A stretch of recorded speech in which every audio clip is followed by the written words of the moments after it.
नमस्कार, साक्षी news network और आप सभी का स्वागत है। रूस यूक्रेन युद्ध की पृष्ठभूमि में रक्षा मंत्री राजनाथ सिंह ने थल सेना के शीर्ष कमांडरों से कहा है कि वे भविष्य में भारत के सामने आने वाली हर संभव सुरक्षा चुनौती के लिए तैयार रहें, जिनमें गैर पारंपरिक युद्ध भी शामिल है। राजनाथ सिंह ने सोमवार को शुरू हुए थल सेना कमांडरों के सम्मेलन में यह टिप्पणी की। रक्षा मंत्री ने किसी भी संभावित स्थिति से निपटने के लिए सेना की परिचालन संबंधी तत्परता के लिए उसकी सराहना भी की। हम आपको बता दें कि थल सेना के शीर्ष कमांडरों ने चीन और पाकिस्तान की सीमाओं पर भारत की राष्ट्रीय सुरक्षा चुनौतियों की व्यापक समीक्षा की है और इसके साथ ही उन्होंने क्षेत्र के लिए रूस यूक्रेन युद्ध के संभावित भू राजनीतिक प्रभावों का आकलन भी किया है। उल्लेखनीय है कि 5 दिवसीय सैन्य कमांडरों का सम्मेलन एक शीर्ष स्तरीय कार्यक्रम है जो हर साल अप्रैल और अक्टूबर महीने में आयोजित किया जाता है। यह सम्मेलन वैचारिक स्तर पर विचार विमर्श के लिए संस्थागत मंच है और इससे भारतीय सेना के लिए महत्वपूर्ण नीतिगत निर्णय लेने में मदद मिलती है।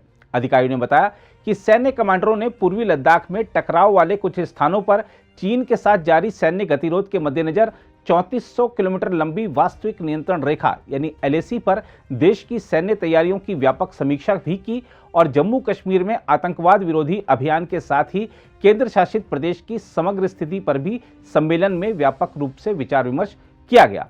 कमांडरों ने एलएसी के साथ बुनियादी ढांचे के विकास के संबंध में चर्चा की।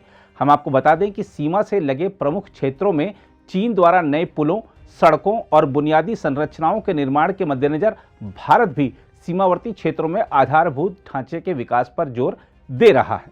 जहां तक भारत चीन के संबंधों में जारी तनाव की बात है, तो इस संबंध में रक्षा मंत्री राजनाथ सिंह ने कहा है कि पूर्वी लद्दाख गतिरोध के शांतिपूर्ण समाधान के लिए चीन के साथ हो रही बातचीत आगे भी जारी रहेगी और सैनिकों का पीछे हटना और आक्रामकता में कमी लाना ही आगे बढ़ने का तरीका है। थल सेना के कमांडरों के सम्मेलन में राजनाथ सिंह ने कहा कि भारतीय सेना बेहद प्रतिकूल मौसम में भी डटी हुई है और दुश्मन बलों से देश की सीमा की अखंडता की रक्षा कर रही है।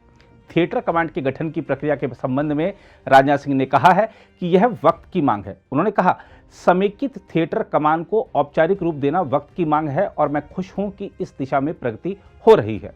उन्होंने कहा कि मुझे सेना के वरिष्ठ नेतृत्व पर पूरा भरोसा है। राजनाथ सिंह ने कहा, देश को अपनी सेना पर गर्व है और सरकार सेना को आगे बढ़ने में साथ देगी, फिर चाहे सुधार की बात हो या आधुनिकीकरण की।